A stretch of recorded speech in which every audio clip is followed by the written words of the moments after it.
ငါတို့လေ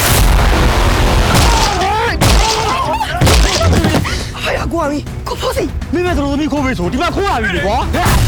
ဟာလေဟုတ်ပြီလားမဟုတ်ဘူးခေတော်တော်လုံးနေနေတော့ပတ်စံမပေးချင်တာငါတို့ကသူများမင်္ဂလာဆောင်ကနေမနေ့ခိုးလာတယ်ကောင်မလေးမင်္ဂလာဆောင်မနှက်ပြမှာကွာဩကိုကြီးတို့တော့လောကလေအယူတွေကြီးပဲမင်းကကြီးစရာနော်အဲ့ဆိုရင်ငါတို့သုံးတော့ထိုင်းရီတောက်နေတဲ့ကိုမဆွဲပြီဟာ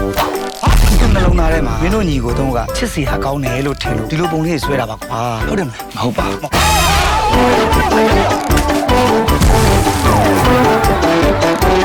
ပကြီးဆွဲတဲ့ကောင်ဆိုတော့ပကြီးကောင်ပေါ့ပကြီးကောင်လို့မခေါ်ပါနဲ့ဗျာကျွန်တော်အသေးရအောင်လို့ပါနော်ပကြောင်ကြီးလို့ခေါ်တာအဲ့တုံးကောင်ကနင်းကိုကြိုက်နေတာတဲ့ဟာကိုရလေဘာပြောမှမသိဘူး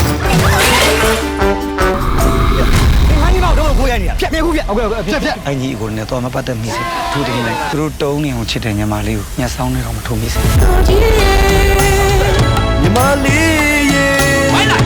ကိုကြီးပုံလေးကတော့ပထမဆုံးကျွန်တော်စတွေ့ခဲ့တဲ့ပုံလေးပေါ့အဲ့ဒီက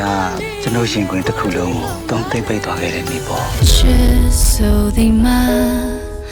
တုံးတော့ကျွန်တော်လာခွင့်ပြုပါနော်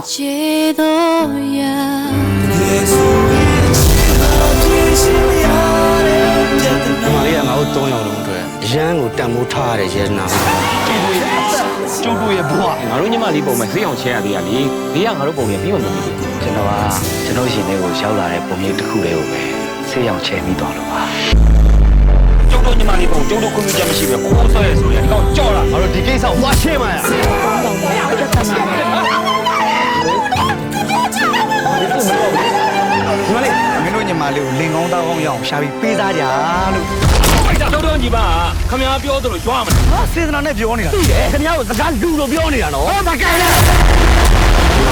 တက်ထပ်ဖို့စဉ်းစားရမှာရှိနေပြီလားကိုမင်္ဂလာဆောင်မှာကြောက်တယ်ရောက်ပါမယ်ရှင်မရောက်ပါဘူးကောင်လည်းဖြစ်ဖြစ်ဘာလို့ကတတ်ကြောင်မင်းကြောင်ကွာဒီကောင်လေးချစ်ပုံရတော့ကြောက်စရာကောင်းတာ